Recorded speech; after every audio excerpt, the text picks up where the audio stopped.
What's up, internet? So I wanted to let you guys know that, like, in my spare time, I've been tinkering with what I would characterize as just kind of like a bare bones website at this point to just be a place where I could put, for now, like a couple of my models. So, if you follow me at all, like I'll click through some of that information, or I'll post like screenshots of that stuff, like on Twitter. But it's an entirely different experience if you're actually using the model itself, and all of its, of course, dynamic. And I think there's a lot of value in being able to, drive, so to speak, yourself. So that being said, the website is kinneycapitaladvisory.com, sort of, sticking with the theme, if you will. And those two models, they can be found on the data tab. And what it is, it's Redfin's monthly metro level data, which is nice because they cut that by property type. And for a lot of those metros, not all of them, the data goes all the way back to 2012. And then on top of that, I've also provided metro level employment data, or one measure of local employment data, which actually, that particular a measure actually includes the unemployment rate. So what I'm trying to do is basically, for now, just kind of line up some metro data. So really, the reason I decided to do it was because just over the years, I would say I've had enough folks ask me, like, hey, do you ever share this? And of course, the answer is yes, I have and I do, but it's more, I would say, in traditional settings, less so on something like social media. And I do click through some of that stuff, obviously, on YouTube, and I probably put people to sleep with my monotonous tone, but it's out there. At least I've shown some of it. But the other reasons are just, at least what I see out there, in my opinion, somebody's going to charge you like 20, 30, even $40 a month for something along these lines.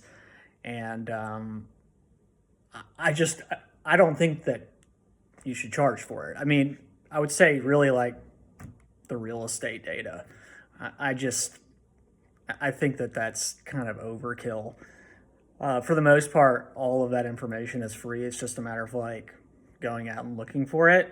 But also, I would just say, I find a ton of value in just simply configuring the data a variety of different ways. And so when you go through those models, what you'll see is like each one of those data sets, there's like 6, or I think there's even 7 tabs on one of them.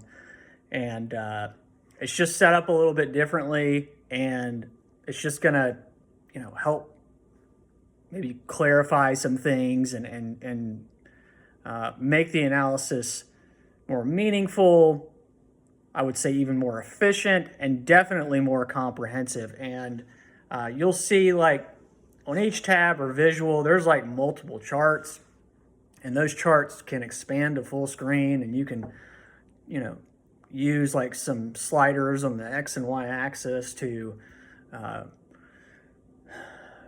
scale those charts any which way you want. Or if you want to compare like, multiple areas at the same time for a given metric, you can do that. I've included some moving averages as well. So, yeah, I just thought, hey, why not put something out there? And hopefully you guys find it somewhat meaningful. And I've put some instructions, or just some like pointers, if you're not, say, familiar with something like Power BI, where you can refer to that information. But it's really probably just going to be something you get in there and click around and trial and error and figure it out. So, yeah, I will say at a minimum, I'm not going to ever charge for something like the metro level real estate data. It's just, I think that's dumb. And there are other things that you can charge for. That is not going to be one of them for me. So also, I would say, if you know anything about me, I'm not just looking at metro level data, it's county, city, even zip code. And better yet, if I can line up not only real estate and labor data, but also the permitting household data, and even the mortgage data. Just line it all up. I mean, that's kind of how I work. Trend it, scale it over time. If you refer to the home page, you'll see like a gallery that's rotating at the bottom of the screen, which sort of previews a lot of that information, so you can get an idea of, you know, some of the things that I'm looking at. Just FYI, I guess. But anyway, let me know what you guys think. This is not like groundbreaking or revolutionary by any stretch of the imagination. It's just what I would consider a better way of maybe looking at just a couple of data sets and how I sort of look at things. So anyway, I'll quit rambling. Okay, guys, have a good one.